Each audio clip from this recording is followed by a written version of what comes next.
Au bout de 10 secondes, il arrête la musique, il dit t'es malin toi. DJ West, pourquoi? Parce que j'ai pris la première lettre de mon prénom, qui est Kenny, et West par rapport, West Indies en anglais, qui est Antilles, donc ça donne K-West. Ça a démarré parce que mes parents ont une association de musique traditionnelle basée à Paris. À chaque fin d'année, il y a des fêtes de fin d'année et tout. Cette année-là, ma mère, elle décide de faire une grosse fête avec un DJ. Et bien moi, j'ai passé toute la soirée coaché au DJ, j'étais impressionné. Et à la fin, je suis parti voir ma mère, je dis maman, c'est ça que je veux faire. Et une semaine après, elle m'a acheté des platines et tout, et j'ai commencé en fait à mixer. À ce moment-là, je sais que il faut que je sois DJ, il faut que je sois comme le DJ en question qui était là. Ça a été le début jusqu'à aujourd'hui en fait. Mon univers musical, il est vraiment autour de l'afro-musique et la caribbean musique.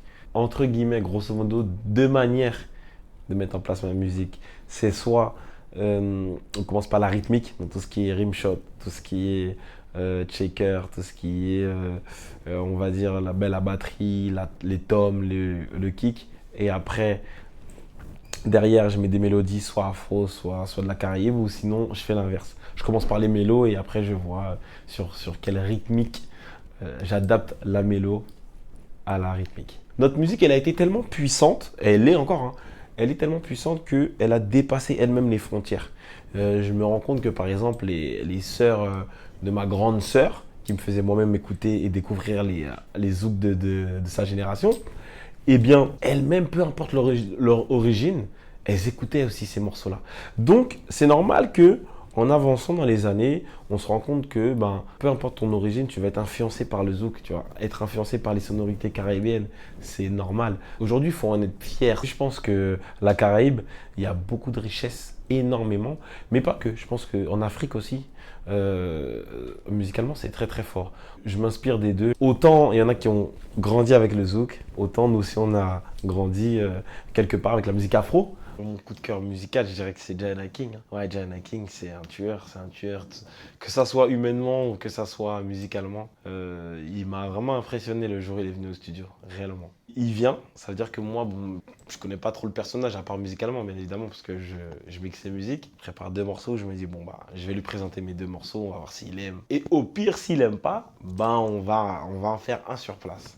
Il est venu, il a dit bonjour à tout le monde, très très respectueux. Et après, direct, il s'est mis focus sur l'essentiel qui est la musique. Je mets play.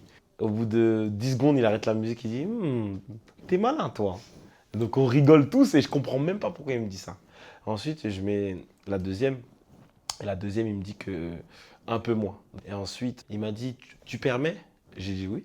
Et je me suis levé de mon siège et il m'a dit je peux sortir mon Mac, ça te dérange pas? J'ai dit non, non, vas-y, fais comme chez toi. Moi, je me suis mis en retrait pour une première fois. Et en fait, donc l'instru était déjà prêt et tout. On a fait des arrangements. Et il a juste posé son PC, branché le micro et tout. Et il a posé en une seule fois. Et après, toute la séance, le reste de la séance, on n'a fait que discuter. Que parler, échanger, discuter, rigoler. J'ai imposé un style. J'ai imposé aussi une certaine figure sur les réseaux sociaux parce que au final, on me voit au même titre que l'artiste. Même quand je fais des morceaux, c'est toujours mon nom qui est en featuring avec tel ou tel artiste. Et à partir de là, ça met une position sur le statut que j'ai envie de donner et avoir. Et c'est ça qui a vraiment déclenché, je pense, les réseaux sociaux, les artistes, même les influenceurs, ce côté un peu public qui a créé le personnage que je suis aujourd'hui. Le sourire que j'ai, je l'ai en vrai. Alors, je parle pas beaucoup, on est vraiment dans le domaine de la musique, mais des fois, je suis marrant. Les gens autour de moi, ils peuvent rigoler avec moi, ils s'ennuient pas. Quand je me mets une pression en me disant, là, il faut que j'arrive à atteindre tel ou tel step. Alors que ce step-là, en général, la musique, c'est quelque chose qui ne se contrôle pas. Donc, ce step-là, il arrive naturellement. À des moments, je me rends compte que peu de temps après, soit un jour, je me réveille avec une mélodie, ou des fois, en pleine nuit aussi, je me réveille comme ça, je prends mon téléphone dictaphone, je m'enregistre, j'ai une mélo, j'ai une rythmique, j'ai quelque chose. Donc, des fois, il ne faut pas forcer les choses. Je le prends en mode métier. Ça veut dire que je préfère faire mes heures de journée. Parce que la nuit, il y a des bonnes ondes aussi, mais il peut y avoir la fatigue. Le meilleur souvenir, c'est vraiment la cigale. Je pense que c'est la cigale parce que ça m'a fait tellement chaud au cœur de voir que les gens m'attendaient réellement, qui connaissaient toutes les musiques par cœur, Waouh, les gens se sont déplacés pour moi, c'était blindé à craquer. Je crois que la Cigale, c'est, je sais pas, 1000, en tout, je crois que c'est 1400, mais il devait y avoir 1500 personnes parce qu'on a poussé. L'ambiance était incroyable. Enfin, mes parents étaient là à la Cigale. Mon père, il est venu du pays jusqu'à Paris pour venir voir le concert et tout. Et c'était vraiment. Ça aussi, c'était. En fait, je pense que pour eux, mes parents, c'était. Ouais, c'est une fierté parce qu'ils m'ont élevé dans la musique. Et de voir aujourd'hui que je ne chante pas spécifiquement, mais de par mon métier et ma passion de DJ, j'arrive à remplir des salles. Eux-mêmes, je crois qu'ils n'y croyaient pas au départ. Non, c'est une fierté. Ils m'ont toujours encouragé.